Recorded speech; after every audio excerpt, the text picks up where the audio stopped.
খাটিয়ায় থাকা লাশটি ঢাকনা সরিয়ে বসে জিজ্ঞেস করল, ভাই, আপনারা কি নামাজ পড়ে ফেলেছেন? এটি ইয়েমেনের একটি মসজিদে ঘটে যাওয়া একটি ঘটনা। শায়েখ আবু ইমাদ ঘটনাটি বর্ণনা করছিলেন এভাবে। আমার এক বন্ধু বলল, গতকাল আমার পাশের গলিতে একজন মারা গেছেন। নাম আবু নাসের। বেশ বয়স্ক মানুষ ছিলেন। আল্লাহ ওনাকে জান্নাত নসিব করুন। তো জানাজা আর দাফন শেষে খাটিয়াটা যখন ফেরত আনা হলো, তখন বেশ রাত। এশার নামাজ শেষ, মসজিদও বন্ধ। তাই লোকেরা খাটিয়াটা মসজিদের দরজার বাইরে উঠোনে রেখে দিল, যাতে সকালে মুয়াজ্জিন বা খাদেম এসে সেটা জায়গা মতো রেখে দেয়।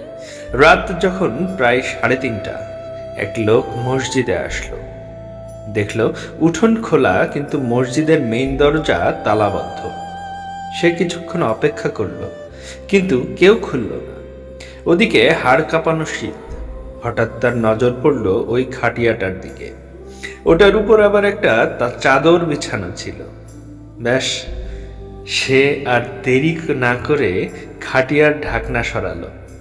ভেতরে মোটা কাপড় পাতা ছিল।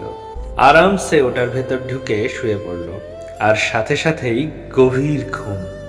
আধ ঘন্টা পর মসজিদের খাদেম এলেন দরজা খুলতে। তিনি খাটিয়াটা দেখে ভাবলেন হয়তো ফজরের পর জানাজা হবে, তাই লাশ সহ কেউ রেখে গেছে। মুসল্লিরা আসতে শুরু করলো।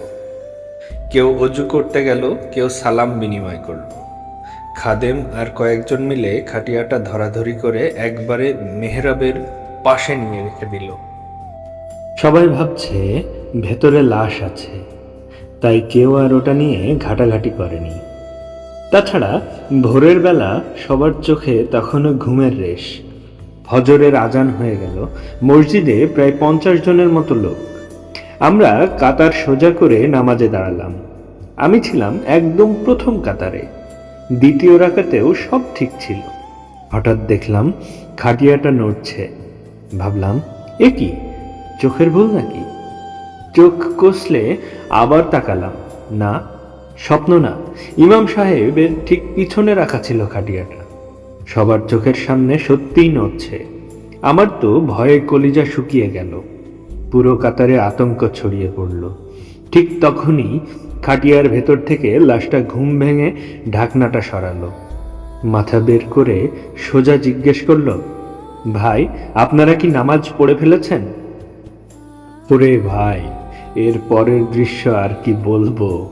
আল্লাহর কসম, সেই দৃশ্য দেখার মতো ছিল। আমি জুতো ফুতোর কথা ভুলে জান দিয়ে দৌড়। এক দৌড়ে মনে হয় 1 কিলোমিটার পার হয়ে গেছি, তাও খালি পায়ে। ওদিকে ইমাম সাহেব তো বেহুশ হয়ে ফ্লোরে পড়ে আছে।